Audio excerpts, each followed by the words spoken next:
ज्याच्यामध्ये आपली 10 दिवसाची सायकल आहे. 10 दिवसाला आपण स्लॅब कास्ट करतो.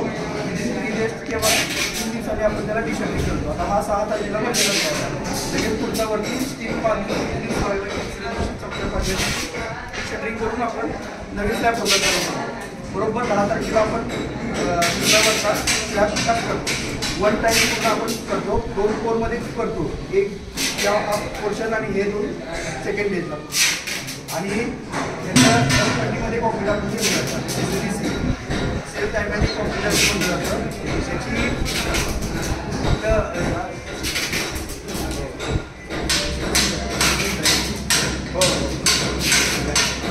हा कॉन्फिडन्सचा प्रकार आहे आपला.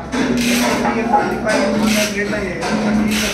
ग्रेडचं कॉम्पॅक्शन कॉन्क्रीट होतं आहे. वॉटर फ्लो जसं होतं तसंच कॉन्क्रीट फ्लो होतं आहे. याला हॅकिंग किंवा आपण व्हायब्रेटर मारत बसत नाही. आणखी वरून कॉन्क्रीट करतोय त्यावेळी ते पूर्ण कॉन्क्रीट खाली येऊन स्वतः सेटल झालं पाहिजे. त्यामुळे एकदम फ्री फ्लो कॉन्क्रीट असेल. आता तुम्ही ऑब्झर्व केलं असेल की कटिंग दिसत आहेत स्लॅबमध्ये. तर हे वेग कशासाठी ठेवले तर ते लेबरच्या इझिएस्ट वेसाठी ठेवलेले आहे.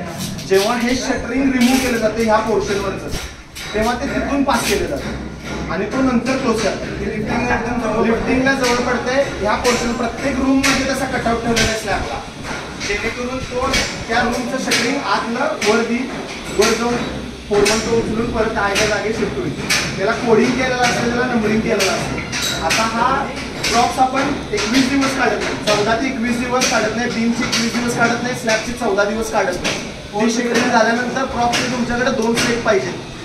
म्हणजे ऍटलीस्ट हा फ्लोर टास्क वरचा फ्लोर टास्क होईपर्यंत इथला प्रॉपचा सपोर्ट हा कंटिन्यू ठेवायचाच आहे तुम्हाला. हा काढायचा नाही आहे. स्लॅबची सायकल येते म्हणजे सगळं क्लीन करून वर न्यायचं नाही. तर प्रॉपचे 2 सेट तुमच्याकडे कंपल्सरी पाहिजे. जे की सपोर्टला खालच्या बाजूला राहिले पाहिजेत, वरती काम राहिलं पाहिजे. आता वरती आपण मजल्यावरून करताना खालचे आपण काढू शकतो. वरती स्लॅब खालची काढून वरती